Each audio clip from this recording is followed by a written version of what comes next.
Bonjour, bienvenue. Bonjour madame.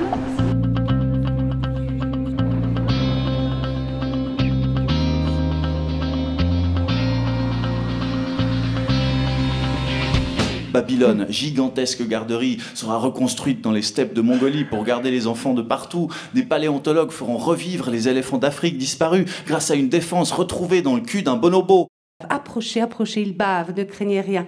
Il est désarmé, désarmant, dépareillé, déconcertant, tel l'albatros, empêché, ses ailes de géant, nanani, nanana. Mais qu'il s'envole, vole, elle est vol, nom de Dieu. Je te regarde dans le jour qui baisse, petite braise mouvante contre la forêt rouge. Tu joues avec rien. Tu joues avec tellement d'ardeur que tu ne vois pas le soir tomber. Moi, j'ai commencé à écrire du théâtre il y a 10 ans, à peu près. Comme ça, par accident. Hein, j'étais comédienne et puis à un moment donné, je me suis dit, bon, ben voilà, je vais m'écrire un spectacle. J'écris extrêmement dialogué.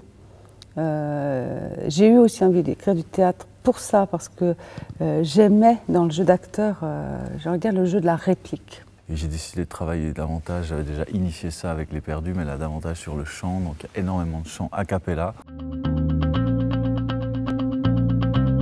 Moi, là, quand j'ai étudié à l'université en lettres et j'avais écrit une pièce de théâtre pour...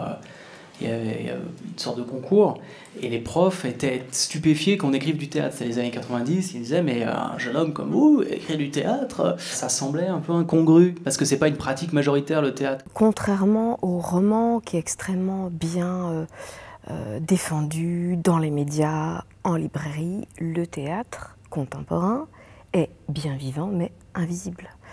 Donc il y a une vraie urgence. Ça reste une bataille de dire le théâtre s'écrit au présent. En tout cas, continue de s'écrire. Et d'ailleurs, Victor Hugo, en son temps, disait que la seule chose qui donnera raison à l'écrivain, c'est la mort. Mais j'ai pas trop envie de mourir avant de m'amuser un peu. Le théâtre qui se vit, s'éprouve aujourd'hui, ouvre le débat, fait bouger les lignes.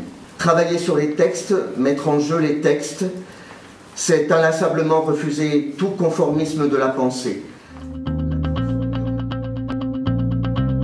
La reconnaissance, on va dire, du grand public vient souvent très tardivement. Mais par contre, quand même, il y a beaucoup de textes d'écriture contemporaine et d'auteurs contemporains qui sont montés en France. Donc l'idée, c'est aussi de mettre à disposition du grand public des contenus textes, photos, vidéos, des contenus qui vont pouvoir mieux connaître un auteur et avoir envie de découvrir son œuvre parce qu'ils comprendront mieux les enjeux d'une pièce. Enfin, c'est d'être moins face à l'inconnu, soit avant le spectacle, soit après. Un des rôles essentiels du théâtre public, ce qui est notre cas, est de soutenir la création contemporaine, simplement en ne faisant pas de discrimination. Comment voulez-vous qu'il y ait des auteurs contemporains quand on ne les monte pas ? Moi, je sais que je choisis des textes qui s'adressent, qui vont chercher une interaction avec soit l'actualité, soit avec tout simplement le présent d'un public. C'est-à-dire ce côté vraiment, on va se raconter quelque chose de notre époque et on va s'y confronter collectivement. C'est pas facile à définir l'écriture de plateau en fait. Qu'est-ce que c'est exactement? Parce que finalement, un metteur en scène qui monte Tartuffe, je veux dire, il prend le texte et puis il est bien au plateau avec les acteurs et puis il invente bien sur le moment évidemment. C'est-à-dire qu'il faut alterner entre deux points de vue, avoir suffisamment de recul pour avoir une vision d'ensemble de l'édifice, mais en même temps savoir de temps en temps être vraiment là, je dirais au ras du sol, en se laissant guider par les événements tels qu'ils se produisent.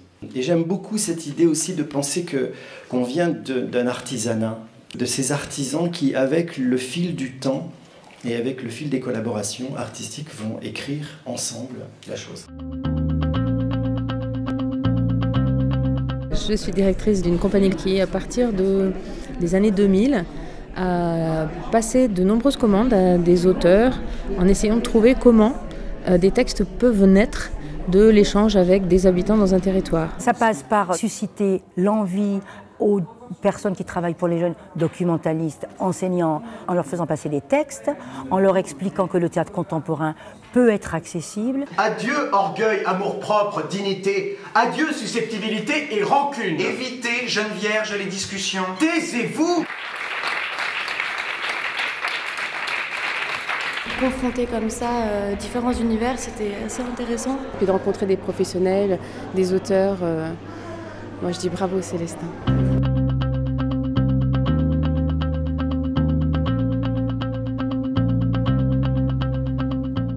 C'est très intéressant, presque pour une fois, que ce type d'écriture soit mis comme ça sur le devant de la scène.